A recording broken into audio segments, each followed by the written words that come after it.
What's going on, everyone? Welcome to Norse Arms. My name is Alan, and today I kind of wanted to go through one of my build setups that I've done because I realized planning some videos coming out here in the near future, I was going to be using it, but the only place that I hadn't showed it before was on TriggerHill, and I had some issues with it back then. Did it again. Did it again. That I have fixed, and I kind of want to get that put out there as well for everybody that was wondering how I fixed it. But this was the first setup that I ever built. Now, it wasn't a 300 Blackout like it is now when I first built it. When I first built it, I didn't know anything about ARs, being quite honest with that one. I knew they were popular based off the M16 platform, and that was about my extent of knowledge. I had built originally a 5.56 in a 7-inch, not even a 7.5. It was a 7-inch barrel, and it ran great, had good ballistics, but it wore parts out. By the time it actually wore anything out that needed to be replaced, we had a abandon effect, and it's been almost impossible to get stuff fixed on it. So sent it off, had it repaired, and now we have this. I have the Sandman X suppressor on the end. We have a chemo brake on it. See how hot that is? Nope, I was just running it, so it's a little bit too hot to take off and show you.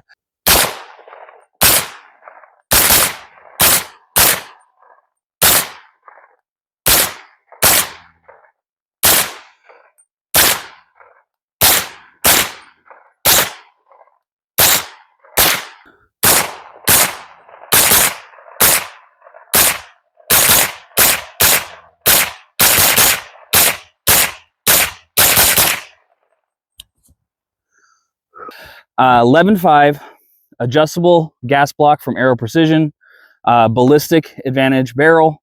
We have SMS laser light combo, both visible and IR.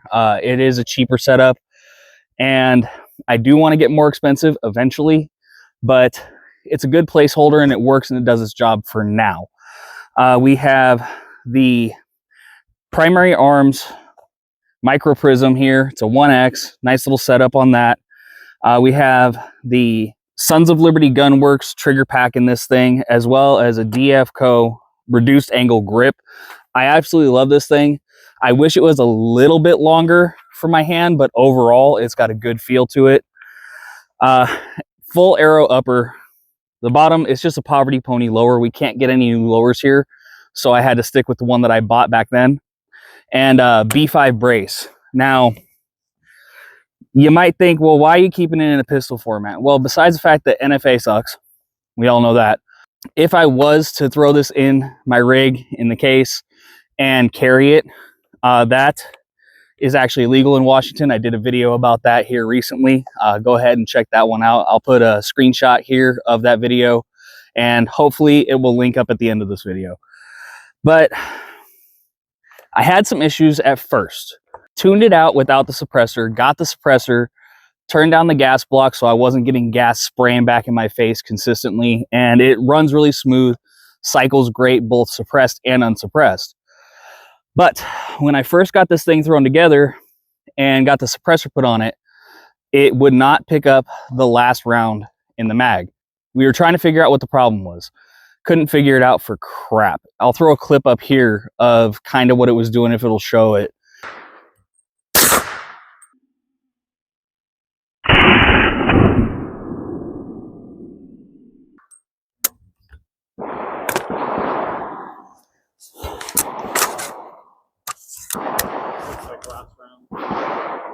Yeah, maybe.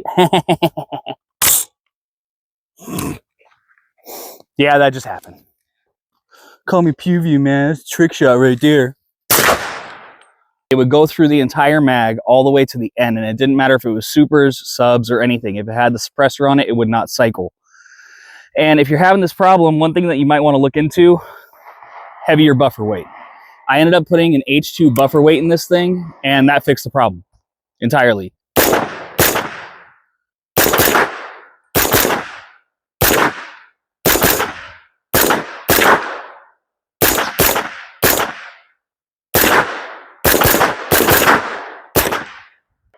the bolt was moving too quick. The mag couldn't feed it fast enough.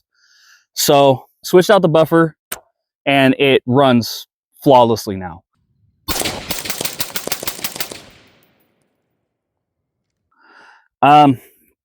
But yeah, this setup is built for more of a home defense aspect. 5.56 in my area where I live would not necessarily be the best. It is going to go through a lot, and I wanted subsonic, hollow point, and something I could suppress and utilize in my home. And I figure this is just a good all-around build. You want to go hunting with it, throw some supers in it, you got a hunting setup. You want to use it for self-defense, you want to use it for plinking, you're good to go. Everybody says that 5.56 is cheaper than 300 Blackout. So I do have a 5.56 upper for it. Almost the exact same setup. This one has a SIG Romeo MSR on it for an optic, just some cheapo flip up iron sights. And I went with the Crimson Trace laser light combo. This one's only visible. It was a little bit cheaper than an SMS, a little bit lighter weight, so it kept this one a little bit lighter. But it's got the ballistic advantage, 11.5, 5.56, Aero Precision adjustable gas block, Aero Precision bolt carrier group. I mean, overall, almost the same setup. So whatever type of ammunition I choose to use, I can use it and not worry about price so much. I have found, as far as mags for the 300 Blackout, that they do have specific 300 Blackout magazines, but Magpul 5.56 mags just ain't cutting it, and that's usually what I had most of in stock in my backups. But I did find that when it comes to running a 5.56 mag and running it for 300 Blackout, that the Lancer mags actually work fantastic for it. They love it, and I don't have any issues. So if you're having issues with feeding, check out the H2 buffer. Check out your mag. Make sure that you're not running a Magpul. If you are running a Magpul, I would suggest maybe switching over to a specific 300 Blackout setup. I can't get any more standard size capacities. It is what it is. I can't even get 20s like this one anymore, which I don't know, guys. Like, look at that. 20 round mag on an 11.5 AR pistol suppressed. I mean, come on. Yeah, 30s are nice. 30s are nice. Don't get me wrong. It's a 29 rounder. And it does look nice. It does. But I think for just like compact size, that 20 just, it looks so nice. But yeah, so that's the setup. Those are the fixes. H2 buffer and making sure everything was running right. Mags, H2, good to go. I don't have backup irons on this. I do already have 2 sighting systems on it. We got the laser on here with the prism, and the prism I'm not too worried about. These things are pretty rugged, and with the etched reticle, even if I lose the battery, if I hit my light on this thing and then have the etched reticle, I'll be able to see it. Granted, if I'm trying to go more stealth, not necessarily the best, but it'll work for what I got. I have enough different setups that it's not too big of a deal for me. But if there's anything you guys think I should do or change on this thing, let me know down in the comment section. But yeah, that's what we got. We're going to be doing more videos with this, but I wanted to show you guys on YouTube because it wasn't really fair that over the summer I was able to show it off to TriggerHill, and most of you aren't even over there.